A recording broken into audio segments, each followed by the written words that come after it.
देवेंद्र सिंह बघेल हूँ, अलीगढ़ से बिलोंग करता हूँ। लोक शक्ति पार्टी का वर्तमान में अध्यक्ष हूँ। आज स्वर्गीय रामकृष्ण हेगड़े जो कर्नाटक के ही नहीं भारत के ही महान नेता रहे, उनकी 99वीं जन्म जयंती समारोह में मैं यहाँ उपस्थित हुआ हूँ। लोक शक्ति पार्टी द्वारा ये कार्यक्रम आयोजित किया गया है। हमारे प्रदेश अध्यक्ष चंद्रशेखर स्थावरमठ साहब और उनकी इकाई ने ये कार्यक्रम आयोजित किया है। हम इस कार्यक्रम के बाद में अभी हमारी पार्टी की कार्यकारिणी की बैठक होगी, उसमें उपस्थित रहेंगे।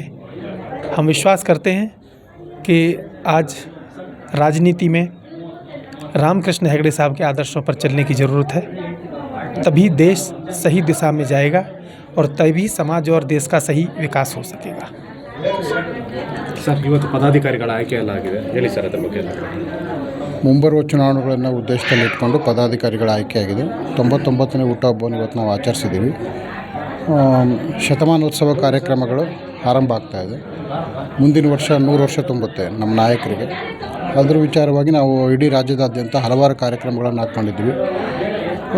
ಅದಕ್ಕಿದು ಮುನ್ನುಡಿ ಕಾರ್ಯಕ್ರಮ. ಮತ್ತು ಇವತ್ತು ಎಲ್ಲ ಘಟಕಗಳಿಗೆ ಕೆಲ ಪದಾಧಿಕಾರಿಗಳು ಮಾಡಿದ್ದೀವಿ. ರಾಜ್ಯ ಸಮಿತಿಯಲ್ಲಿ ಕೂಡ ಪದಾಧಿಕಾರಿಗಳಾಗಿದೆ.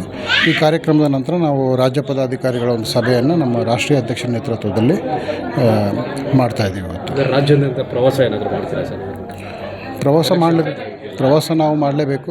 ಯಾಕಂದರೆ ಜಿಲ್ಲಾ ಪಂಚಾಯತ್ ತಾಲೂಕು ಪಂಚಾಯತ್ ಚುನಾವಣೆ ಹತ್ತಿರದಲ್ಲಿದೆ. ಅದರ ಜೊತೆಗೆ ಅದಕ್ಕಿಂತ ಮುಖ್ಯವಾಗಿ BBMP ಚುನಾವಣೆಗಳಿಗೋಸ್ಕರ ಈಗೇನು ಅಧಿಸೂಚನೆ ಹೊರಡಿಸ್ತೀವಿ ನವಂಬರ್ ಡಿಸೆಂಬರ್ಲಿ ಅಂತ ಹೇಳ್ತಾ ಇದ್ದಾರೆ.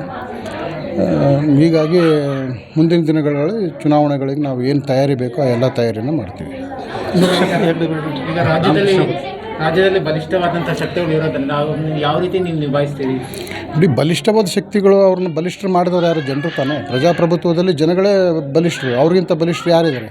ಒಬ್ಬ ನಾಯಕ ನಿರ್ಮಾಣ ಆಗ್ತಾನಂದರೆ ಅದಕ್ಕೆ ಜನತೆ ಕಾರಣ. ಜನತೆ ಮನಸ್ಸು ಮಾಡಿದರೆ ಯಾರನ್ನ ಬೇಕಾದರೂ ಅಧಿಕಾರಕ್ಕೆ ತರ್ತಾರೆ, ಯಾರನ್ನ ಬೇಕಾದ್ರೂ ಅಧಿಕಾರದಿಂದ ದೂರ ಇಡ್ತಕ್ಕಂಥ ಸಾಮರ್ಥ್ಯ ಜನರಿಗಿರೋದು. ನಾವು ಜನತಾ ನ್ಯಾಯಾಲಯದಲ್ಲಿ ನಮ್ಮ ಒಂದು ಇದನ್ನು ಅವ್ರ ಮುಂದೆ ಇಡ್ತೀವಿ. ಅವ್ರೇನು ತೀರ್ಮಾನ ತೊಗೊಳ್ತಾರೆ ತೊಗೊಳ್ಳಿ. ಮುಂದಿನ ಚುನಾವಣೆ ಸ್ಪರ್ಧೆ ಮಾಡ್ತೀರಾ ಸರ್? ನಿಸ್ಸಂದೇಹವಾಗಿ ರಾಜಕೀಯ ಪಕ್ಷ ಅಂದರೆ ಚುನಾವಣೆಗಳಂದರೆ ನಮಗೊಂಥರ ಹಬ್ಬದ ರೀತಿ. ಚುನಾವಣೆಗಳು ಮಾಡಲೇಬೇಕು. ನಾವು ಹೇಗೆ ನಾವು ಹಬ್ಬಗಳನ್ನ ಆಚರಿಸ್ತೀವೋ ಅದೇ ರೀತಿಯಲ್ಲಿ ನಾವು ರಾಜಕೀಯ ನಾಯಕರಾದವರಿಗೆ ಚುನಾವಣೆಗಳು ಹಬ್ಬಗಳು. ಆ ಹಬ್ಬಗಳನ್ನ ನಾವು ನಿಸ್ಸಂದೇಹವಾಗಿ ಆಚರಿಸ್ತೀವಿ. ಮೂರೂ ಪಕ್ಷದ ಬಗ್ಗೆ ನಮಗೆ ಕಿಂಚಿತ್ತೂ ಭಯ ಇಲ್ಲ. ಅವರು ಕೂಡ ತಳಮಟ್ಟದಿಂದ ಬಂದಿರೋದು, ನಾವು ಕೂಡ ತಳಮಟ್ಟದಿಂದ ಬರ್ತಾಯಿದ್ದೀವಿ. ನಮ್ಮ ರಾಷ್ಟ್ರೀಯ ನಾಯಕರು ಮತ್ತು ರಾಮಕೃಷ್ಣ ಹೆಗಡೆಯವರು ಕೊಟ್ಟಿರ್ತಕ್ಕಂಥ ಕೆಲಸಗಳೇನಿದೆ ಅದನ್ನ ಮುಂದುವರ್ಸ್ಕೊಂಡು ಹೋಗ್ತೀವಿ. ಸ್ಮೃತಿ ರಾಮಕೃಷ್ಣ ಹೆಗಡೆ ಯೂತ್ ಬ್ರಿಗೇಡ್ ಇವತ್ತು ಅವ್ರ ನೆನಪಿನ ಅರ್ಥ ನಾವು ರಾಮಕೃಷ್ಣ ಹೆಗಡೆಯವರ ಯುವ ಬ್ರಿಗೇಡ್ ಅಂತ ಜಾರಿಗೆ ತಂದಿದ್ದೀವಿ. ಮುಂದಿನ ದಿನಗಳಲ್ಲಿ ಯುವ ಬ್ರಿಗೇಡ್ಗೆ ಅವ್ರದ್ದೇ ಆದ ಕೆಲಸ ಕಾರ್ಯಗಳನ್ನು ವಹಿಸಿ ಇಡೀ ರಾಜ್ಯದಾದ್ಯಂತ ಪ್ರವಾಸ ಕೈಗೊಳ್ಳೋಕ್ಕೆ ಏರ್ಪಾಡು ಮಾಡ್ತೀವಿ. ಇವತ್ತಿಂದ ಸಂಘಟನೆಗೆ ತುಂಬ ಒತ್ತು ಕೊಡ್ತೀರಾ ಸರ್? ಈಗಾಗಲೇ ಸಂಘಟನೆಗೆ ಒತ್ತು ಕೊಟ್ಟಿದ್ದೀವಿ. ಇವತ್ತಿಂದ ಅಂತಲ್ಲ, ಕಳೆದ 3 ವರ್ಷದಿಂದ ನಾವು ಸಂಘಟನೆಯಲ್ಲಿದ್ದೀವಿ. ಏನಂದರೆ ಈ 3 ಜನರ ಹಬ್ಬದ ಮಧ್ಯೆ ನಮ್ಮ ಧ್ವನಿ ಅಡಗಿತ್ತು. ಈಗ ಮುಂದಿನ ದಿನಗಳಲ್ಲಿ ನಾವು ಮುಂಚೂಣಿಗೆ ಬರ್ತೀವಿ. Okay sir.